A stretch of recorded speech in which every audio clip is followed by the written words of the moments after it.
Here it is, folks. In late August, the Biden administration announced a student loan forgiveness plan, but forgiveness isn't the only option to help kids and grandkids with loans. So here to talk with us about both of these strategies is my friend Jim Lineweaver, a certified financial planner, professional, and your financial quarterback, along with Mark Sipos. He's the director of LFG Tax Services, LFG Lineweaver Financial Group, part of the family. Yes, he is. Hey, so we're talking a little bit about what's going on with this, and for people who don't know about this, I mean, you hear about it, but they don't understand it. What is the forgiveness plan?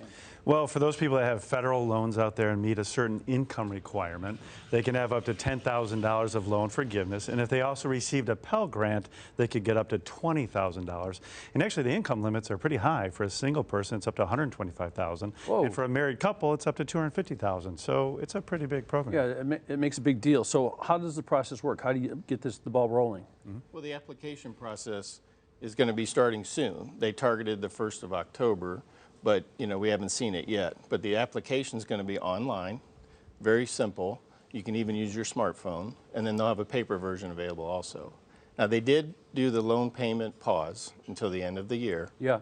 And then there's not going to be another pause, however. So starting in January, interest is going to start accruing again. You got to get back on your payment schedule.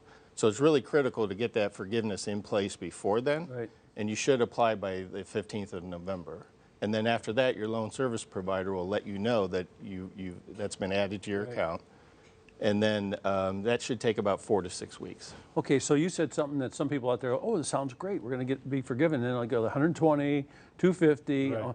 Well, I make $251,000, so I just miss out. So what do you do about those people? Well, do you know there's $1.75 trillion of student loan debt out there, and the average is $30,000 More money than person. you guys have. Yeah, maybe next week, but we'll see. But you're right. I mean, it's a huge number, right? Right. So what else can you do? So if a parent or a grandparent wants to help their, the child or grandchild out with education, they can actually make a payment directly to the institution.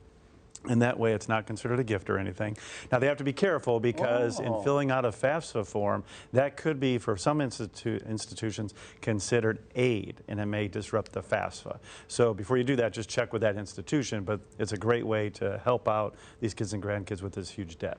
Well, I just got a brilliant idea. Instead of checking with the institution and trying to understand all this stuff, why don't I just ask you guys and tell you guys, I got this problem, and how do I fix it? That'll work. Right. Yes. That's a good way to do it. Yeah. And there's some other options too. Like Yes. what? Well, for instance, if you want to pay this loan off for your child directly, or you want to give the child the money to pay, those are considered gifts, and you fall under the gift tax rules. And what's the difference between the gift tax and a regular tax? Well, the gift tax, you're allowed to gift a person $16,000 per person per year and avoid any kind of gift tax. Oh. So each parent could give the child $16,000.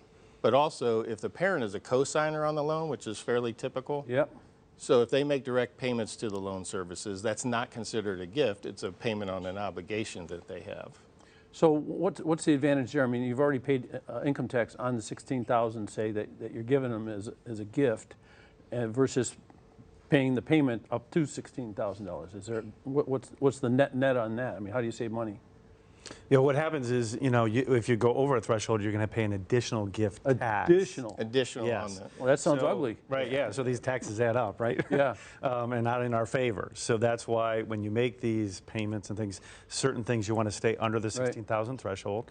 But, if a kid's going to, medical school or law school, those are big bills. That's so a big deal. That way you can go in above this with payments directly to the institution to try to help them out. Yeah. And, there's a lot of people, you talk about this whole idea of forgiveness. Some people go like, well, it's just not fair. It's this, it's bad, and all that kind of thing. And I'm sure there's a lot of great arguments for that. But you have to think, if these kids weren't paying back these loans, or these parents weren't paying back these loans, all this money would pour into the economy, and people would be buying stuff with it. I mean, they'd be buying houses, they'd be making money on it. And I think that money would come back through the system, don't you think? I would think so too, yeah. So, I mean, this is more, I think, of political.